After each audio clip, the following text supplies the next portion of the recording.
Salve Fratres, saya mau mengajak kita untuk menganalisis argumen Protestan Patrick Smith dan melihat inkonsistensinya. So, Shalom Pendeta Patrick Smith yang gemoy. Anda berusaha membela sola scriptura dengan retorika yang heroik, tapi sayangnya argumen Anda penuh dengan logika gado-gado dan mental gimnastik yang justru mengkonfirmasi bahwa posisi Anda sama absurdnya dengan apa yang Anda kritik. Mari kita kupas kebobrokan argumen Anda. Vamonos. Yang pertama, sola scriptura bukan anti tradisi, tapi titik-titik. Ya kan? Anda bilang sola scriptura tidak menolak tradisi, asal sesuai Alkitab. Tapi siapa yang menentukan kesesuaian itu? Anda sendiri kan? Ini ada inkonsistensi. Anda menolak otoritas magisterium Katolik, tapi diam-diam mengakui otoritas Konsili Hippo dan Kartago yang menetapkan kanon Alkitab. Jadi, Anda mengemis warisan gereja Katolik untuk membangun otoritas Alkitab, lalu menendang tangga yang Anda pijak. Enak ya, hidup cuma modal klaim Alkitab saja, tapi kanon Alkitabnya malah dikasih gratis sama gereja Katolik. Kayak makan buffet, tapi bilangnya diet ya. Yang kedua, Alkitab saja cukup, tapi titik-titik. Anda berseru Alkitab tidak bisa salah. Semua ajaran Kristen sudah jelas di dalamnya. Tapi Trinitas, kata Trinitas tidak ada di Alkitab. Doktrin tersebut dirumuskan oleh Konsili Nicea pada tahun 325 Masehi. Buah karya gereja Katolik. Tanpa tradisi, Protestan bahkan tidak akan tahu cara menyebut Allah Bapa, Anak, dan Roh Kudus selain apa itu trio superhero. Anda pakai doktrin Trinitas buatan gereja Katolik, lalu bilang Katolik itu sesat. Itu namanya mental maling teriak maling versi teologi. Yang ketiga, gereja Katolik hanya termometer, bukan pencipta kebenaran. Oke, Anda berkuar bahwa gereja cuma mengukur kebenaran, bukan menciptakannya, tapi titik-titik.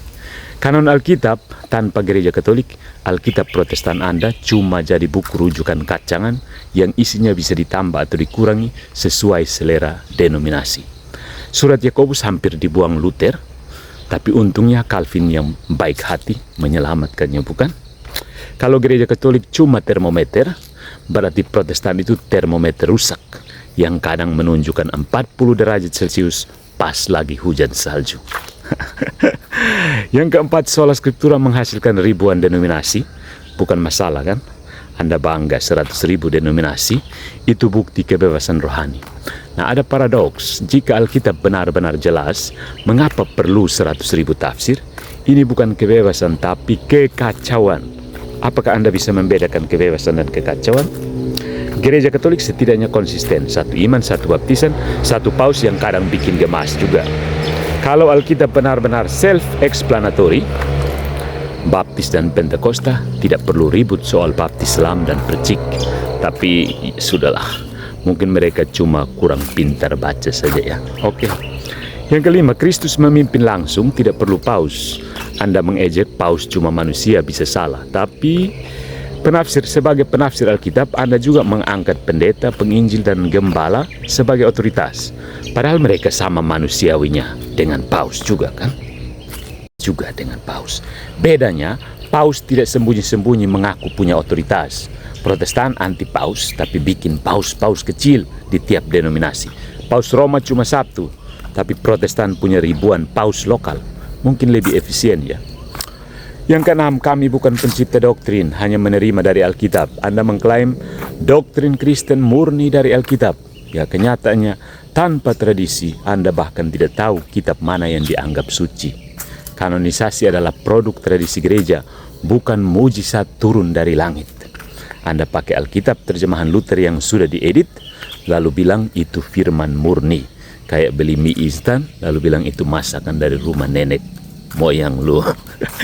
Jadi Protestan itu sama dengan Katolik yang malu-malu. Pada akhirnya posisi Anda sama persis dengan gereja Katolik.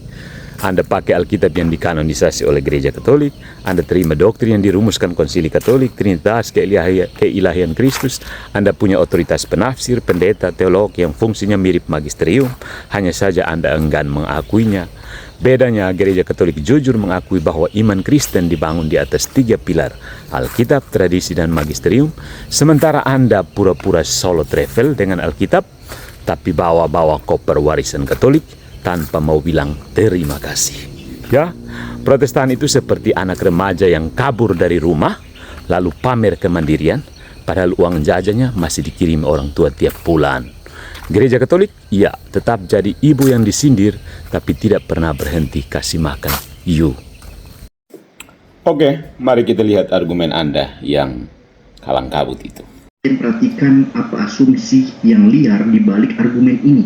Asumsi liar di balik argumen ini, di balik peluru hampa ini, terletak di kata menentukan kanon. Bahwa yang menentukan kanon itu adalah gereja Katolik, dalam pengertiannya Katolik Roma. Tapi saudara-saudara, pertanyaannya, apakah sebelum 393 dan 397 umat Tuhan belum punya kitab-kitab perjanjian baru yang kita miliki saat ini? Tentu orang Kristen sudah punya, karena di tahun 100 saja seluruh isi perjanjian baru sudah tersebar, mulai dari kepada siapa kitab itu dialamatkan. Ada di Korintus, ada di Galatia, di Roma, di Efesus, di Filipi, Kolose, jemaat-jemaat yang menerima kitab Wahyu dari Yohanes. Keempat Injil pun sudah beredar luas di kalangan Kristen pada abad pertama. Origenes yang hidup sekitar tahun 185 dan 253 Masehi berkata, sebagaimana sudah diketahui, ada 4 Injil yang satu-satunya tidak diperdebatkan di antara umat Allah yang benar, yaitu Injil menurut Matius, Markus, Lukas, dan Yohanes. Origenes, Homiles on Luke, fragmen pertama. Saudara-saudara jelaskan, kitab-kitab itu sudah otoritatif terlebih dahulu jauh sebelum ada konsili Hippo dan Kartago. Nah, kalau begitu pertanyaannya, apa yang dilakukan di konsili Hippo 393 dan Kartago 397? Yang dilakukan di konsili itu adalah mengakui, bukan memberi atau menentukan otoritas bagi kitab suci. Mereka tidak memberikan otoritas, tidak menciptakan firman, tidak menentukan firman. Tetapi mereka hanya mengakui daftar kitab-kitab apa saja yang adalah kitab-kitab yang sudah diterima oleh gereja dari para rasul Yesus Kristus. Ini memang diperlukan untuk menolak Injil-Injil palsu atau surat-surat palsu yang diedarkan di jemaat mengatasnamakan rasul, tetapi bukan rasul. Athanasius yang sudah mati sebelum konsili Hippo dan konsili Kartago, dia hidup sekitar tahun 296 sampai 373. Dia bilang, dalam kitab-kitab ini saja ajaran kebenaran dinyatakan sebagai firman Allah, dan tidak ada orang yang boleh menambah atau mengurangi daripadanya. Saudara-saudara, sederhananya, konsili itu diadakan sebagai bukti bahwa gereja mau mentaati firman Tuhan saja. Tidak boleh ditambahkan, tidak boleh dikurangi. Sesuatu yang beredar, yang dikatakan punya otoritas yang sama dengan firman, itu harus ditolak, harus dibuang. Mengatakan gereja menentukan kanon, itu seolah-olah mengatakan termometer menentukan suhu. Padahal termometer hanya mengukur apa yang sudah ada. Demikian juga kanonisasi oleh gereja hanya mengafirmasi kitab-kitab apa saja yang sejak awal telah menunjukkan otoritas ilahinya yang melekat. So, kalau kita paham seperti ini, maka kita bertanya, saudara-saudara, benarkah sola scriptura itu seperti memotong ranting pohon yang sedang kita duduki? Tidak, itu falas analogi. Analogi yang benar adalah sola scriptura itu adalah membersihkan jamur-jamur beracun dari pohon umat yang kudus. Apa saja jamur beracun itu? Paus di Roma sebagai wakil Kristus dan otoritas Roma Katolik sebagai yang tertinggi di dunia. Orang Kristen boleh sujud dan cium patung. Maria dikandung tanpa dosa asal. Roti serta anggur bisa berubah substansinya, dan banyak lagi jamur-jamur yang lain yang memang bertumbuh di pohon kebenaran milik Allah. Dan sebaiknya jamur-jamur itu dibuang sih. Itu peluru hampa yang kedua. Mari kita masuk melihat. Mari kita coba tanggapi. Yang pertama, gereja tidak menentukan, hanya mengakui kanon. Kalau gereja hanya mengakui, maka siapa yang berhak mengakui? Atas dasar otoritas apa? Atas dasar otoritas siapa pengakuan itu mengikat semua orang Kristen? Kalau gereja hanya mengakui. Logikanya absurd. Anda mau percaya bahwa gereja pada abad keempat hanya menjadi penonton netral yang mencatat daftar kitab suci, padahal tanpa otoritas universal, tidak ada satupun jemaat lokal yang akan merasa wajib tunduk, bukan? Jadi ini semacam argumen, saya tidak menetapkan aturan. Saya cuma bilang aturan ini harus diikuti semua orang. Coba ulang pelan-pelan. Mungkin nanti kamu sendiri sadar absurditasnya. Yang kedua, kanon itu seperti termometer, tidak menentukan suhu, hanya mengukur. Ya, analogi yang kreatif tapi keliru. Masalahnya, termometer harus dibuat oleh seseorang, dikalibrasi, dan diterima sebagai standar pengukur suhu. Sama halnya dengan kanon, dia harus ditetapkan, disepakati, dan dideklarasikan secara otoritatif. Kalau semua orang bebas bikin termometer sendiri, ya hasil bacaan suhunya bisa beda-beda. Lalu siapa yang akan dipercaya? Jadi analoginya benar-benar salah tempat. Lebih cocok untuk menjelaskan bahwa tanpa otoritas pusat yaitu gereja, semua orang cuma menebak-nebak suhu rohani mereka sendiri. Ya. Lalu kitab-kitab perjanjian baru sudah tersebar dan otoritatif sebelum konsili. Ya betul, tapi justru itu poin penting. Banyak kitab lain juga beredar dan dianggap otoritatif seperti Injil Thomas, Surat Barnabas, Gembala Hermes, dan bahkan Injil Ibrani. Kalau otoritas hanya dilihat dari beredarnya teks dan keyakinan jemaat lokal, maka semua kitab sesat pun bisa dibilang kanon. Ya, faktanya jemaat-jemaat Kristen mula-mula tidak sepakat mengenai kanon.